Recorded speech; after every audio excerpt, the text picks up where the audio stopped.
Let's start up with the first J-drama I want to talk about, which is called Gyaru0.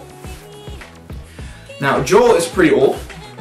I think it was one of the first J-dramas with the main subject being hostesses.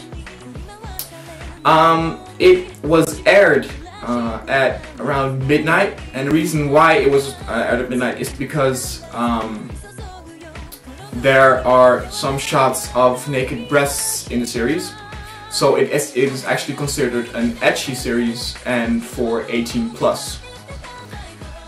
Now, I do have to say that the amount of naked breasts you see is not that much. Maybe one or two times in an episode, and I'm Dutch, and like every movie here has some naked breasts, so it didn't really shock me. But if you are really I don't know, offensive of seeing bare breasts, then you need to stay away from this series. However, I do have to say they call it an ecchi series, but to be honest, I don't think it is that sexual.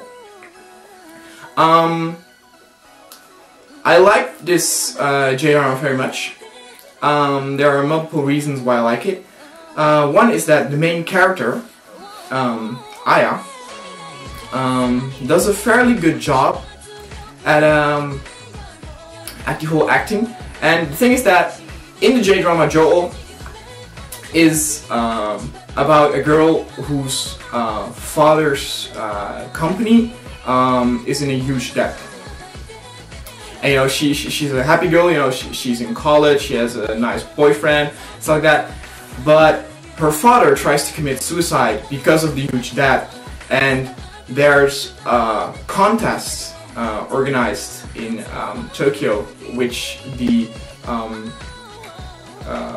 prize winner will get, I'm not sure how much, but it is more than enough to pay off the debt that her father has. So she kinda forces herself to quit the university and starts to compete in this Hostess Grand Prix. They call it Roppongi 1 or R1 for short.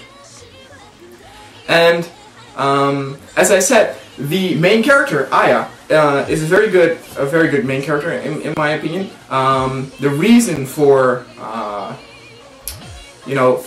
for starting to work in this line of business is pretty good. I mean, her father committed suicide. Suddenly her whole world is upside down, and then this contest comes along, and it's the perfect opportunity.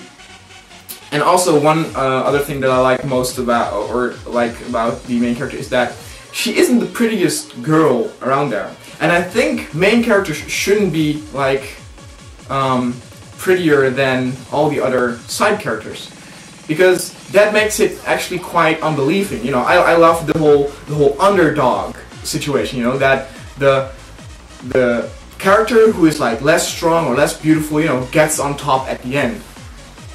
And Aya has, she has short hair, which they probably see as a little bit less beautiful. She doesn't have the typical hostess look, but she is she's a very nice guy. She's intelligent, stuff like that, and that made me really like her character, and I didn't feel any bad thoughts about her, because I usually get pretty upset with main characters in some J-dramas or anime when I used to watch anime back in the good old days.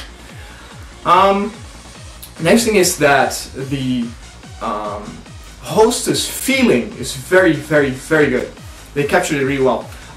When I watch a Hostess J-drama, I want to see luxury. I want to see sparkles, expensive stuff, and they really hit the right spot. You know, they, even with the lighting, it is top notch, and you know, they have multiple champagne towers, you know, or like all these glasses on top of each other, and you pour champagne in the top glass, and it will pour over into the other glass, and you get a pyramid of all champagne glasses, and it's really awesome. And also not only in like the whole interior, but also on the clothes that the hostesses wear. You know, it's very important that they look expensive, that they look chic, and this series really does that. Hair is also important. Hair is one of the most difficult things to really capture in a hostess series, because hostesses have very flamboyant, haircuts. But this series does a good job. I do have to say that I wasn't impressed with the haircuts in this series though, but they did a pretty good job.